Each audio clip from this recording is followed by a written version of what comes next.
OBD de trouble code description technique circuit de capteur de pression de suralimentation de frein intermittent. Qu'est-ce que cela signifie? Il s'agit d'un code de diagnostic générique (DTC) du groupe motopropulseur et s'applique aux véhicules OBD2 qui ont un capteur de pression de servo-frein. Cela peut inclure, mais sans s'y limiter, les véhicules de Fiat, Alfa Romeo, Nissan, Ford, Dodge, Pontiac, Chevrolet, Acura, Subaru, Hyundai, etc. Bien que génériques, les étapes de réparation exactes peuvent varier selon l'année, la marque, le modèle et configuration du groupe motopropulseur. Le code de panne P0559 est l'un des nombreux codes possibles associés au circuit du capteur de pression du servo-frein. Ce code indique que le module de commande du groupe motopropulseur (PCM) a détecté un dysfonctionnement qui gêne le fonctionnement du circuit du capteur de pression du servo-frein. Les codes couramment associés au dysfonctionnement du circuit du capteur de pression du servo-frein sont P0555, P0556, P0557, P0558 et P0559. La situation spécifique détermine le code activé par le PCM et le témoin de freinage s'allume ou clignote lors du freinage. Le but du circuit du capteur de pression du servo-frein est de surveiller la quantité de pression vide appliquée au servo-frein. Le circuit est contrôlé par le PCM pour adapter diverses situations de freinage et ajuster la pression pour aider au fonctionnement de la pédale de frein. Ce processus est essentiel pour que les freins assistés fonctionnent correctement et ralentissent ou arrêtent le véhicule en toute sécurité avec la pression minimale du pied appliquée sur la pédale de frein. Le code P0559 est défini par le PCM lorsque le circuit du capteur de pression du servo-frein a un problème de signal de tension de sortie intermittent. Quelle est la gravité de ce DTC? La gravité de ce code varie en fonction du dysfonctionnement spécifique et le niveau de gravité progressera s'il n'est pas corrigé en temps opportun. À un moment donné, le niveau de sécurité du véhicule pourrait devenir un problème nécessitant une attention immédiate. Photo d'un capteur de pression, dépression du servo-frein. Quels sont certains des symptômes du code? Les symptômes d'un code de panne P0559 peuvent inclure, vérifier que le voyant de frein clignote lors du freinage, vérifier que le voyant de frein reste allumé, un moteur de service allumé bientôt, voyant effort accru requis pour appuyer sur la pédale de frein. Quelles sont les causes courantes du code?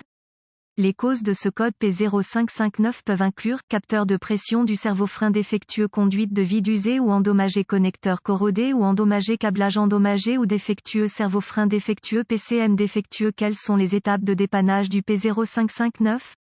La première étape du processus de dépannage pour tout dysfonctionnement consiste à rechercher dans les bulletins de service technique les problèmes connus avec le véhicule spécifique, localiser tous les composants associés au circuit du capteur de pression du servo-frein. Cela comprendra le capteur de pression du servo-frein, le servo-frein, les conduites de vide, le câblage, les connecteurs et le PCM sur un système simplex. Une fois ces composants localisés, une inspection visuelle approfondie doit être effectuée pour vérifier que tous les câbles et connecteurs associés ne présentent pas de défauts évidents tels que grattage, frottement, fils dénudés ou brûlures. Les connecteurs doivent également être examinés pour détecter une accumulation de corrosion ou des broches endommagées. Les conduites de vide doivent être inspectées pour la sécurité, les fissures climatiques, les fuites et le niveau de service global. Étapes avancées. Les étapes avancées deviennent très spécifiques au véhicule et nécessitent un équipement avancé approprié pour fonctionner avec précision. Ces procédures nécessitent un multimètre numérique et les références techniques spécifiques au véhicule. Les exigences de tension seront très basées sur l'année, la marque et le modèle spécifique du véhicule. Vérification des circuits. Les exigences de tension varient en fonction du véhicule spécifique, de la configuration du circuit du capteur de pression du servo-frein et des composants intégrés. Les données techniques doivent être référencées pour obtenir la plage de tension correcte pour le capteur de pression du servo-frein et la séquence de dépannage appropriée. La tension d'entrée correcte vers un capteur sans tension de sortie est normalement une indication de défaillance interne. Si ce processus identifie l'absence de source d'alimentation ou de mise à la terre, des tests de continuité peuvent être nécessaires pour vérifier l'état du câblage et des connecteurs.